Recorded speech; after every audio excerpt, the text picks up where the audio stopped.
Hi, thank you for tuning in. I hope everyone is doing well.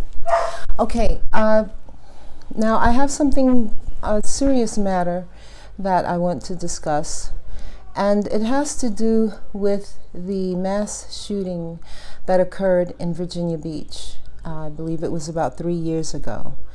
And the reason that I am bringing this up now is because during the anniversary of that incident, I saw, or it was brought to my attention, that Mr. Dixon, who lost his wife in that incident, was basically still looking for answers, okay? And my heart went out to him for that. I'm like, wow, he's still looking for answers. Now, I remember that there were a few investigations that went into that incident. The FBI investigated, and I believe that the city of Virginia Beach also had contracted an outside firm to do an investigation. And maybe the police did one too. And what the investigation yielded, was that the city of Virginia Beach had a toxic work environment. That is like the great grand thing that stood out. But even so, no one could really put their finger on exactly what it was, okay, except for the fact that there was a toxic work environment, okay? And when it was happening, I was reading the reports, the articles, many of them from the Virginian Pilot, and I saw maybe about 3 things or 4 things that really popped out, okay? That really popped out to me. And when I'm talking about this, I want to be clear that I am in no way, shape, or form condoning or saying that what this shooter did was right, because we know it was wrong. I mean, there's no getting around that.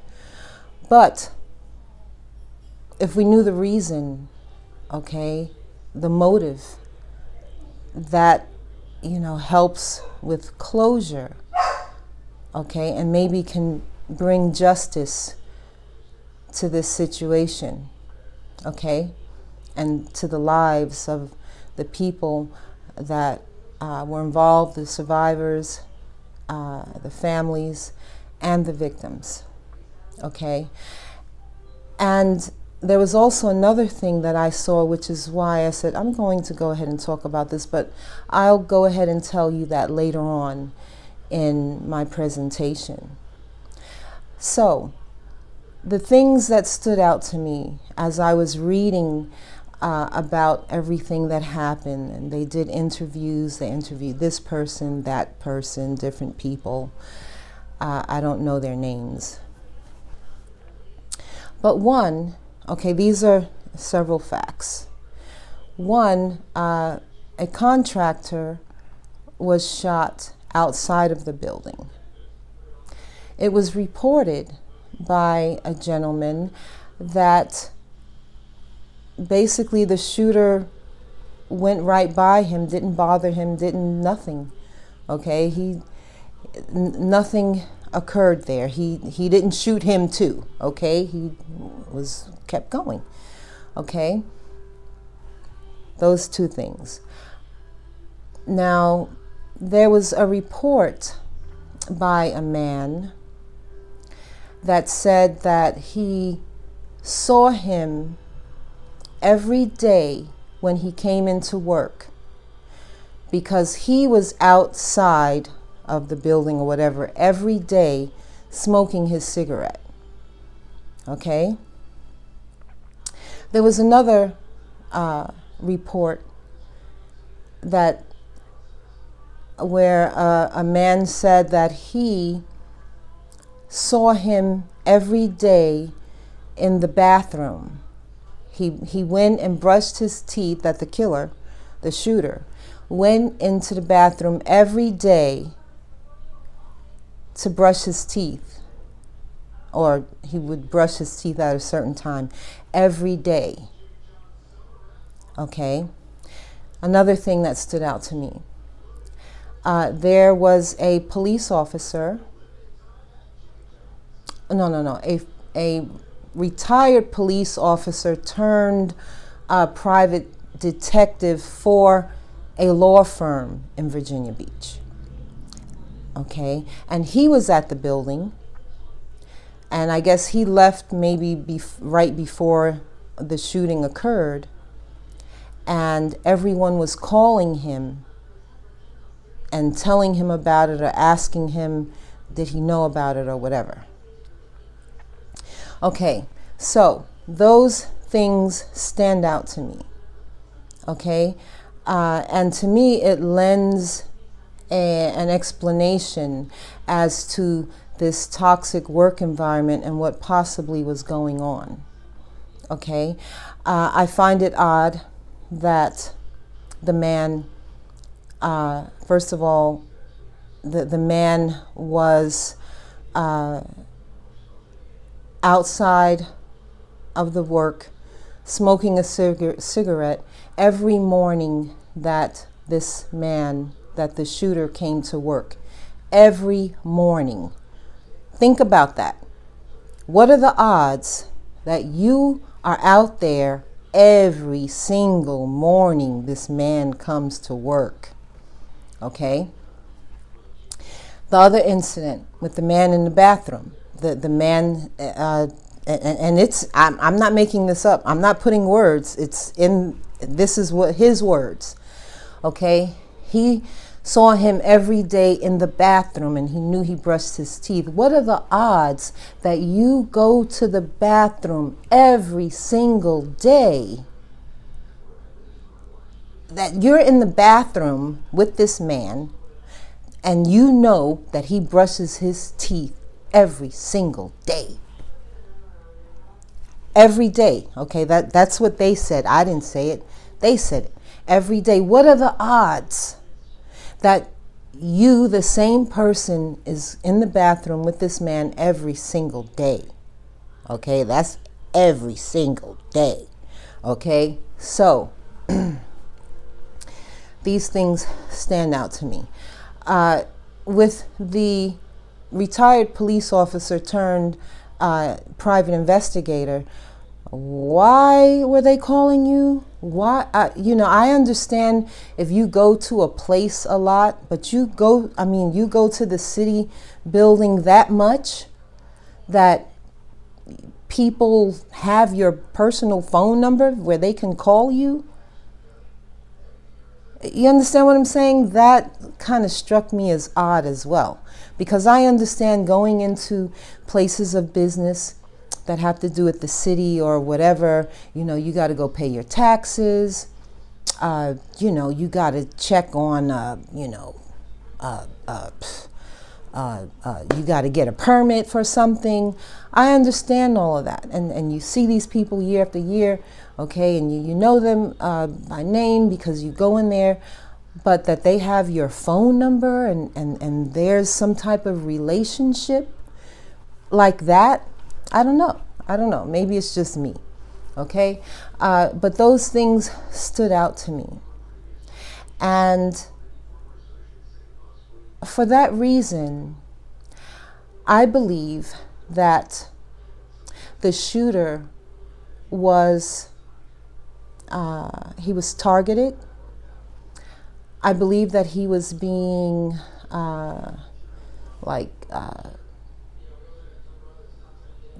gaslit and gang stalked.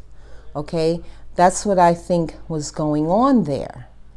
Okay, and what also brought me to go ahead and share this is in the hearings that are going on for the January that are taking place for the January 6th committee. there was a woman, her name was Ruby Freeman, and her daughter were there testifying to the fact that they were targeted by the then President of the United States. They were election poll workers. They helped with at the polls in the elections in Georgia, okay? And they were targeted and gang stalked, okay? I guess, I don't know what they expected them to do, to say, oh yeah, there was cheating, you know, to give in or whatever. I don't know, some kind of mess like that. And they explained how this things was happening to them, okay? And it was very sad. And that's also what made me go ahead and talk about this, because I believe that the shooter in this case in the city of Virginia Beach was being gang stalked, and he was targeted. And this happens more than we know, okay? More than people talk about. Okay, I mean, I've seen some stuff myself. I'll tell you that another time. But right now, I'm not talking about me. I'm talking about this situation. So, and we want to remember that in this mass shooting in Virginia Beach, see, those investigations, the scope of the investigations were limited. Okay, and if I were Mr. Dixon,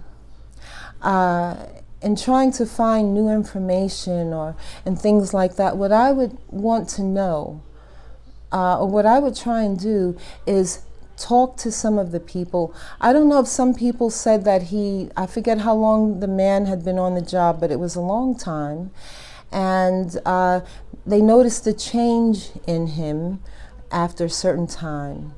And I would also, if at all possible, talk to his ex-wife. Okay. They also reported that he had bought guns. Okay, at different times. Maybe he bought one time, one another time, things like that.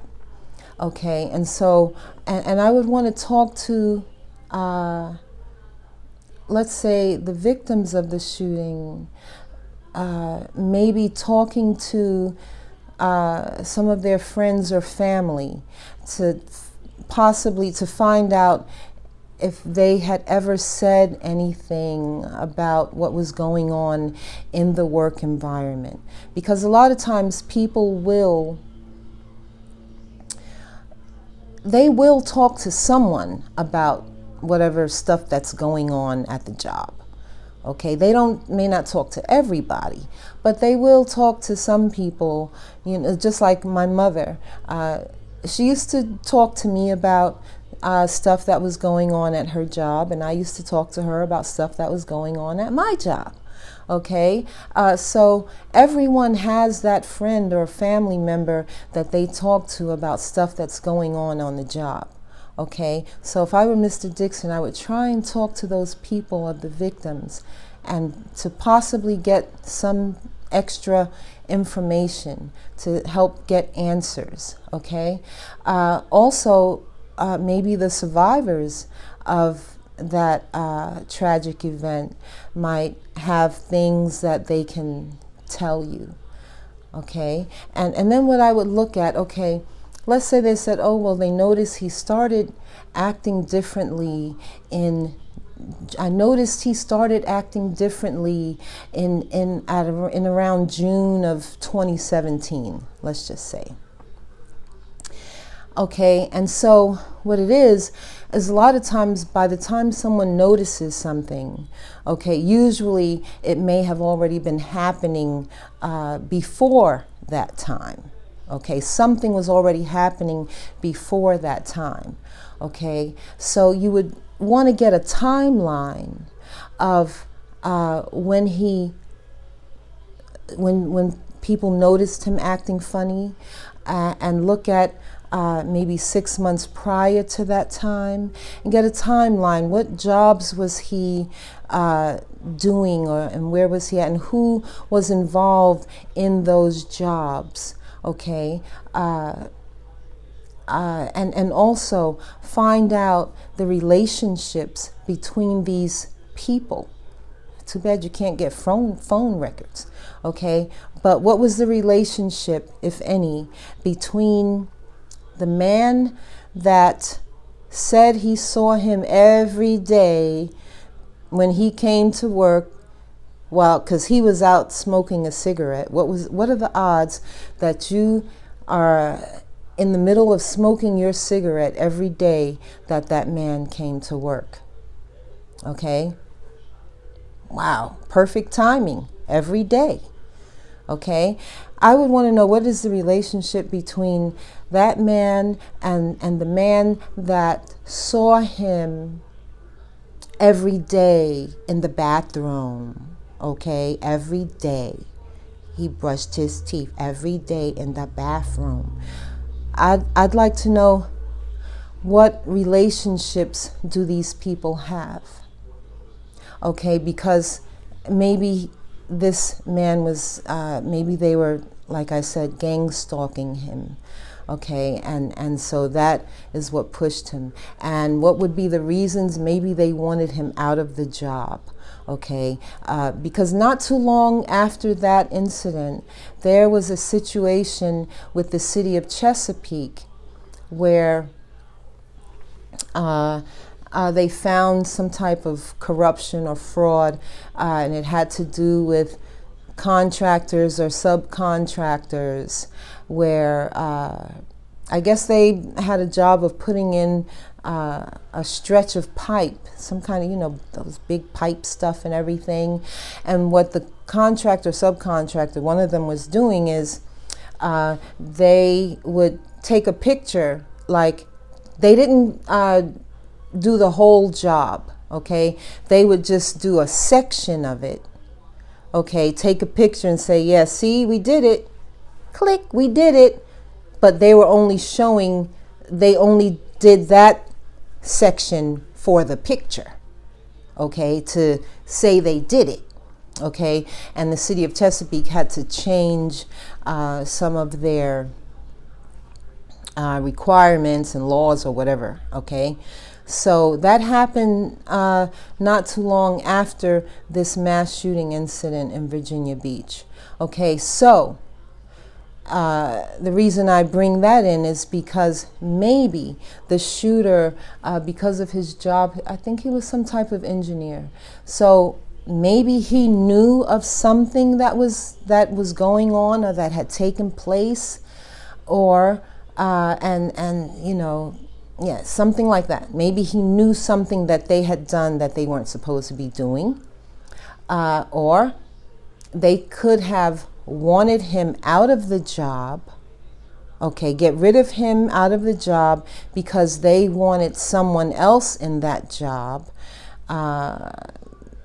because maybe they were, trying to commit some type of fraud or corruption stuff, and if they could get him out and get this other person in, because this other person would work with them, okay, who knows? So I believe that, if you look at that, I don't know if they said that he seemed paranoid or something like that. So you'd want to know, okay, when did he start this? When did he buy the guns? Okay, now let's say he bought a gun let's say he bought a gun in January of 2017, okay, or 2018, whatever the dates were. You want to look at, if you possibly can, look at the dates of when he bought the guns, and look at what jobs or what was going on in the work environment. Who was at his jobs, or what was it, okay? And by doing that, you might be able to find more answers to what was really going on, okay? Because it's irrefutable.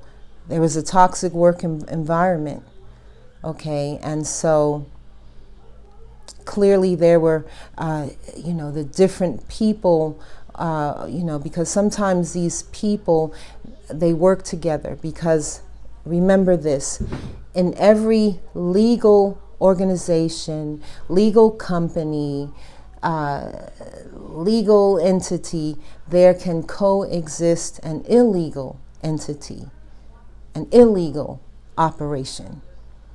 Okay, so, and like I said, I'm not saying that that this is an excuse for what this shooter did, but it may give you answers as to what really happened, what pushed this man to act out in this way and to kill other people, to harm other people. Okay, so that's where I would sort of direct my investigation if I were to do an investigation. And maybe you can petition the FBI or someone to do a more thorough investigation to find out, or maybe even by talking to other people, certain names will automatically come up. And if they don't come up, whatever names do come up, you may find that these people that come up, they are interconnected or interrelated in some type of way. Okay, so that's my take on that. And I hope that Mr. Dixon gets answers, and he knows there's answers out there. He knows, okay? He knows. I know too. But that's how I would approach this situation, to get more answers, to try to talk to the people if they're willing to talk to you. You know, if the ex-wife is willing to talk to you, and I don't know, maybe there are some records or something you can turn over to the authorities about things you find, and then maybe they will follow up on whatever information that you find. Okay, because this thing does go on, and it's done for various reasons, and it's a covert kind of thing, and that's why you can't, most people can't put their finger on it. Okay, but sometimes you just have to explain, and you have to look at the signs. Okay, like I said, for this one man to be outside every single day, okay, when this man comes to work smoking, you just happen to be smoking a cigarette every single day this man comes to work, okay, every time you go to the bathroom, you're in the bathroom too. What are the odds of that? Okay, that's just like, if I go wherever, if I go to the store or whatever, every time I go, here comes this same person all the time. That's not a coincidence. That's not a coincidence. Okay? So I just hope that this helps, and I want to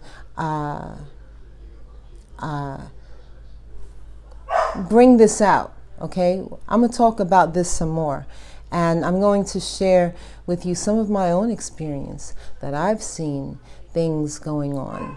Okay, so take care, and I'll look for you again.